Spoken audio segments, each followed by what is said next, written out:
folks.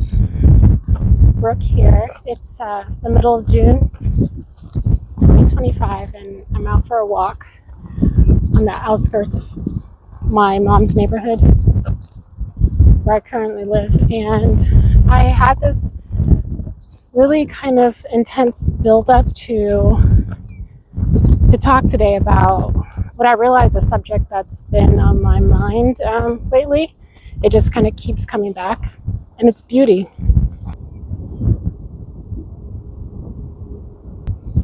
Yeah, like that kind of beauty. I hope my mic is catching this and not the wind, so I apologize in advance. But I'm on this walk, and I've been doing this walk for 3 seasons now. So I've come to see the height of each season and the beauty that is in everything I pass. I like to think that I see lots of things as art. So these dead ferns that I've watched grow and now fall over and die, they have this very artistic feel about them. And they have for several months now. And I just really enjoy watching them grow and fall and die and start over again. Okay, which way?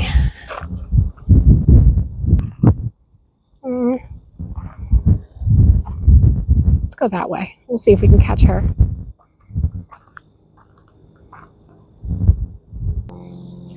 The past couple weeks have led me to this point. I found that there was a string of events that happened in my life. You know what? Let's go the other way. Be indecisive sometimes. So there was a string of events that led me to this point. A string of events where I wasn't completely happy with myself, how I behaved in certain situations. But I'm happy that those events occurred because about several days ago, I was left with almost a full week by myself. My brothers were gone, my son was with his father, my mom and I, well, we weren't speaking, and I was left with all this space, physically and mentally and otherwise, to figure some things out that have been sitting with me and kind of stirring in me, I suppose. And in that time, this concept of beauty came to me, just thinking about what I've created around my Airstream, the garden, and watching everything grow. And I was able to really reflect and just kind of like think about the growth that I've allowed to happen for the plants I put into the ground, the seeds I put into the ground, and also reflecting then on my growth, as we all should. I think it's just such a blessing in disguise for a lot of us when we're left with this complete emptiness almost. Like I hardly even worked that week, just by chance. And I actually called off a day of work because I was having what I felt like this spiritual awakening, really.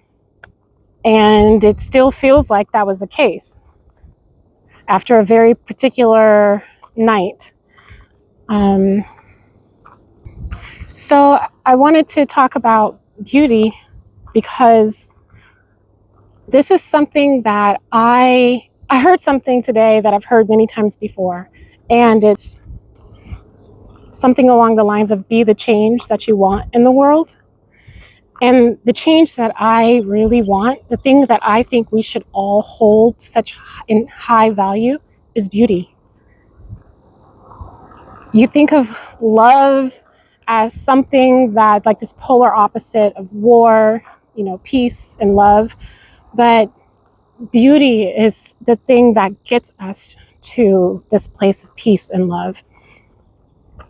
I had this thought right before my walk that what if this is what we saw as beautiful, and we as humans no longer had the capacity to see people as physically beautiful? What if? What if only places and things could be perceived visually as beautiful to us, but we could walk by a million people and not talk to any of those million people and never know if any of them were beautiful? And the only way we could find out is if we came to know a person, and we had to gather this information through the type of person they were, through their actions. And I just thought this would be such a just wonderful way to live. And I partially thought this because some of you may have noticed that I chopped my hair off. And once every 5 years or so, I tend to chop it off. This was I would go ahead and be honest about it being a very spiritual cut. I chopped it off yesterday after I'd been thinking about it for weeks. And then yesterday, I just had this kind of buildup of I don't know, it was like a completion of thoughts about it. And then I just went and got my scissors after my shower, and I was like, okay, time to chop. And I looked at myself in the mirror after, and I thought, oh, okay, yeah, you look different. I have to get used to this for a second. But then I thought, I'm used to it. This is what I look like now. And I don't want to cover it up with dye as I thought I might. I don't want to cover it up with perming my hair as I used to. I don't want to make it look more beautiful. I just want it to be what it is. I want my texture and my grays to show, and it's shorter than I wanted, but I'm happy with just like looking at myself in the mirror in my most raw state, still having my lower belly and post baby condition, and every person can look at themselves and see something that they don't like. But I just decided in this past week to radically love myself. Radically love myself, meaning I will have full acceptance of who I am. And I wish we could all feel like this. I even wrote a little sign that says radical self-love in my Airstream, and I put a little heart within the dip of the V. So every time I look at it, I literally smile, because I realize, like, I've gone through this journey, I'm going on this journey, and I finally come to this point, this epiphany, this moment that felt so much like an epiphany of what truly felt like radical self-love. And there has to be polar opposites, right? So light and dark, cold and hot, self-hate, radical self-love, all those have to exist, going from one swing of the pendulum to the next. And since I wrote that, and since I sat with myself, and one of my friends, Teresa, helped me kind of get into that moment by giving me some advice on basically just telling myself in the mirror that I love myself. And I had a nice talk with myself. And it was such an invigorating night. And what I'm getting at is that getting to this point of this radical self-love, this full acceptance of yourself, knowing that you will fall, you will fail, you will yell, you will scream, you will hurt people, you will hurt yourself, you will have these thoughts that creep in and you don't want to hear them, and you may not treat everything and everyone around you as they should be.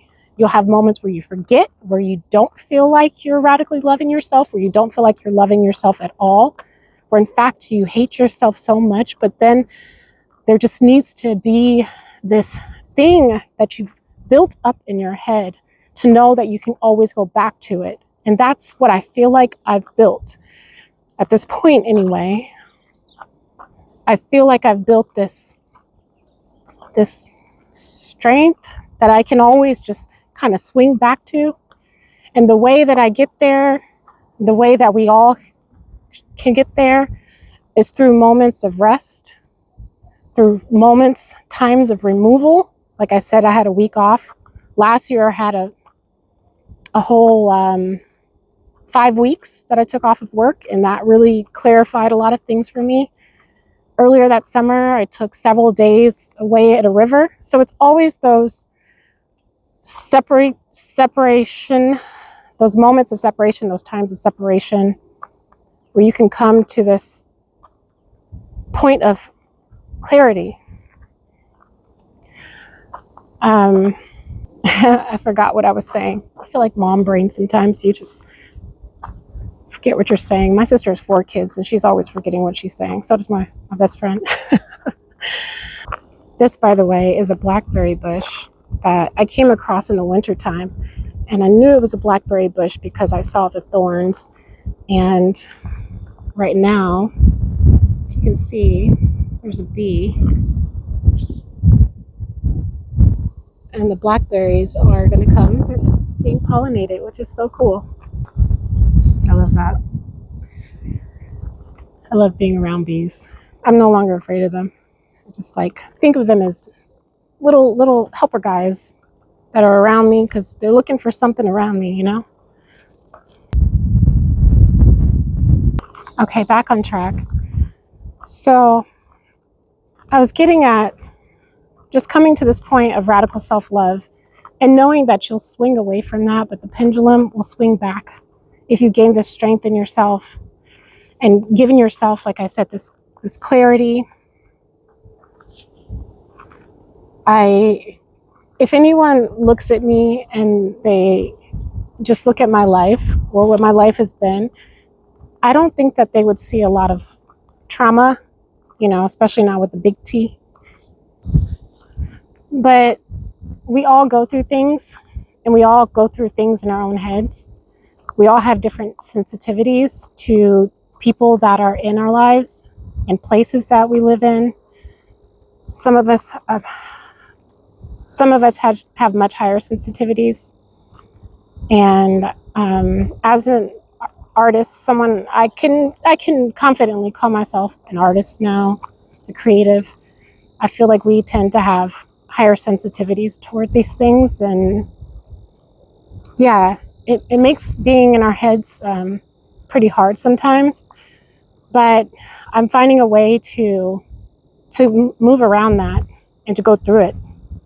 One thing that I've done recently is, and I'll be getting back to beauty, but one thing that I've done recently is in reading a Buddhist book where they talk about the monkey brain, you know, just that chatterbox that happens, that's just always going in your brain when you're not focused on some task. And it's just thinking of all the things that you don't want to be thinking about. I find, so going back to all the things you need to kind of come to this place is finding meditation and moments of calm where you can take time to center yourself. And sometimes I don't have to sit and actually meditate. I just have to have an awareness. So awareness is everything, right? If you study Buddhism, then you'll understand like the high value that awareness holds in our lives. Because if you are fully aware, you're basically this enlightened being. And so coming back to an awareness in the moments where all these thoughts are happening and just chaotic, you can think of monkeys in your head, actual monkeys. Give them faces, give them bodies, and think of them acting in such a way that is correlating with the thoughts they're chirping about or they're going crazy about. So I tend to have about 4 or 5 monkeys at any given time, and they're usually jumping around, yelling. Sometimes I'll wake up from a dream and I'll be like, oh, that monkey. And I imagine it running under a table or something, like acting shy, like it knew it shouldn't have done something. So that's another scenario I'll give myself if I'm having too many thoughts, and then one of the monkeys will run under the table. And then I'm like, you monkey, you're filling my head with some stuff. And so this monkey situation is something I've actually tried to in some type of way make this like tangible reality for myself. Like, it's not my head thinking this. I am not my thoughts. It's just this monkey chatter.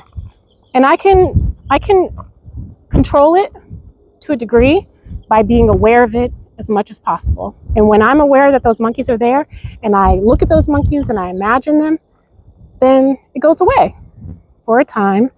It'll come back, but you just have to keep befriending these monkeys, playing with these monkeys, knowing that these monkeys aren't necessarily trying to hurt you, but they're always going to be there, and you're aware of that. So if you know that these monkeys will always be in your head, you can't ever get rid of them, then you have to just befriend them and you have to try to control them.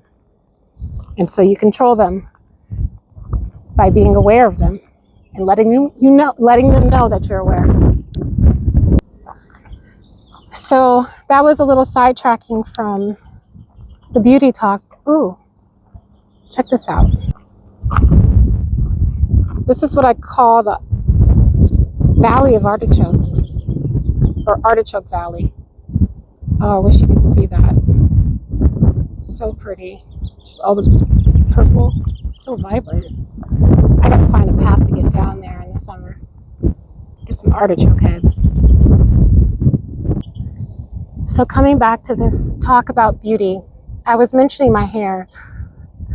After my cut, I thought about this comment one of my little brother's friends made on social media years ago when I cut my hair even shorter than this. It was just one long no. And I kind of furrowed my brows at that, like, oh, I guess you got something to say about my looks because I'm cutting my hair off. So I cut my hair and my mom came around and I thought, I hope she doesn't say anything. I don't want anyone saying anything about my looks. I've never wanted anybody saying anything about my looks. Or I won't say never. When I was younger, I definitely would try to get cute and all that. I mean, still do, but there are these moments that you have where you just want to be seen beyond that. And so in cutting my hair off and this like kind of we got a visitor. Awkward. Yeah, but in cutting my hair off and this very like, getting rid of this just bad hair, this hair that is split, this hair that's so representative of what I was holding on to in my life. I think a lot of women get that. I wanted to be, I just didn't want to be, I don't want to be associated with it. I don't want to be associated with like, look at me, I'm pretty, look at me, I'm beautiful. To a degree, of course, yes, I want to look presentable and I want to look decent and I want to feel good about what I see in the mirror. But there's so much more that I want to look in the mirror at and see, like beyond, I want to be able to look at myself and see the muscles that I've gained, knowing that it took so much time and strength and fatigue to get those muscles. I want to look at the creases in my face and the grays in my hair and remember what I all had to go through to get those. One of the things that I realized that's not something I want to talk about. I just had to sit here for a moment and think about all the things I'm willing to talk about right now. So I think of beauty as something that's so intrinsic to nature, intrinsic to our nature as people, because when we invite beauty into all of our senses, then we become more beautiful people. Then we become more beautiful people to each other. We become more empathetic people to each other. We become, oh my gosh, I think that was a whale? No. Maybe some kind of sea creature, dolphin. I think that we are in awe more, and having awe in your life on a more regular basis, not going to work, doing the same 9 to 5 in the same place every day with the same people, seeing the same things, going to the same place on the weekends to have fun, just kind of like rotating, doing this rotation in your life that we all do and many times. having awe in your life through these little acts of beauty is something that's so magical and underrated. And I so badly wish it weren't so underrated. Beauty, really, think about it. Our five senses.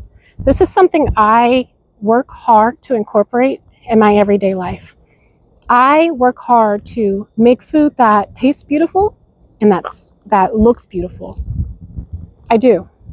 So that means that when I'm going to the grocery store, I'm trying to pick a grocery store that has good quality food. So I drive out of my way if I'm able to that day. And I drive out of my way after sometimes having to look up a place that is going to give me that. Smell. Do you wear good smelling perfumes, colognes? Are they natural? Are they synthetic? Are you spraying something good smelling in your toilet after going for a poop? These are all things that can add to beautiful smells. One thing I have made a habit of daily is in the morning, and my son loves this, I turn on wind chime sounds, and I get the incense or the Palo Santo, Santo Palo, I always forget which one it is, and I do it across the entire Airstream, and we love it, and it really puts me in a mood. Sight. Are you that give you awe? Because that's really the thing that puts us in an awe state. Going out of your way, driving, taking the train, taking a bus, to find that place after researching online or by mouth, a place that will allow you to see something that is just so striking that it may inspire you for days to come. If you're creative, it may inspire art, and this is actually something that's very necessary for artists and for creatives, to give yourself this kind of date. Not like a date on the calendar, like a date. You're taking yourself on a date to a beautiful place. It's muy importante. Feel. What sheets are on your bed? What babies are you picking up and feeling all the chubs on? Do you get to feel silky or beautiful things in your hand on a regular basis? The feel of a pen. I just bought a pen for more money than I care to share, but I bought it because I liked everything about it, and I like to write. And so I thought, if I can feel the weight of this pen and look at this beautiful color and write with this have this beautiful feeling of the way it writes, and do that every day, I know I'll be happy. And guess what? For 2 months, I've been happy with that pen almost every single day, and I don't regret the purchase. So I also took time to research linens for my bed, because it's something that I realize is very important. I don't like the smell of detergents with chemicals. It's very feels very like intoxicating to my mind. So I made sure that I bought these really good natural fibers from a place that specializes in linen. Oops. Visitor's back. And I love looking at the 2 covers sheets that I got every day. I only have 2, I change them out, and for years I've been loving them.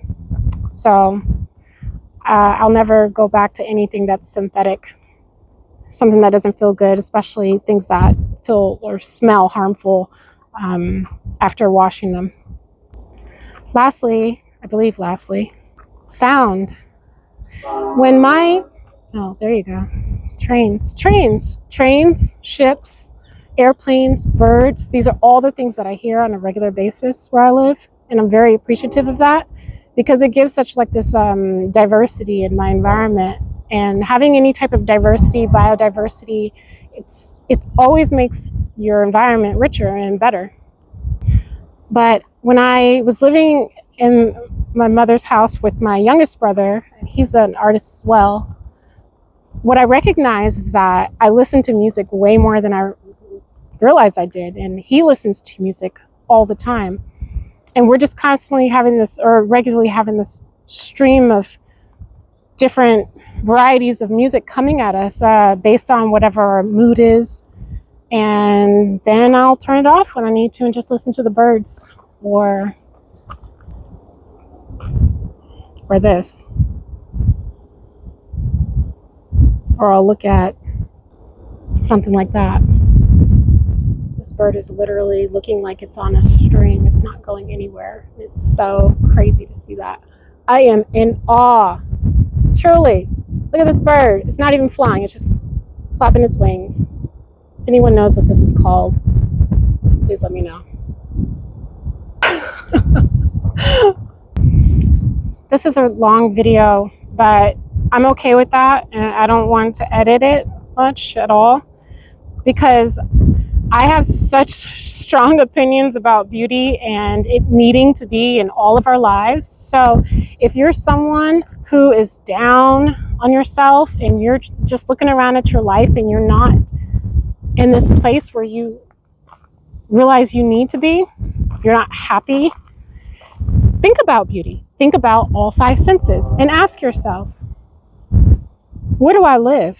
Do I like the things that I put in my house? Do I like the plates and the silverware that I eat off of? I'm getting down to the things that I think about because I literally think about almost everything that I touch that's in my environment. I put a lot of thought into whether or not I really want it there and if it makes me happy. My forks make me happy. My old forks had to go, okay? And this is me being very, very honest. Do you think that you can find another place that would put you in a setting where you'd be more in awe every day? Is there an apartment that you've looked at, maybe that has a different level and a different viewpoint, that maybe it overlooks a garden or it overlooks a bird's nest or something that would give you more peace? Can you change the quality of your food? Maybe if you bought from a butcher instead of the cheaper stuff, then you can actually buy less and figure out how to make more with that.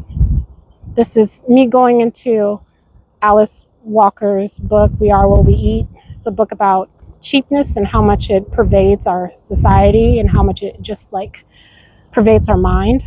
And this is another topic I'll probably talk about later.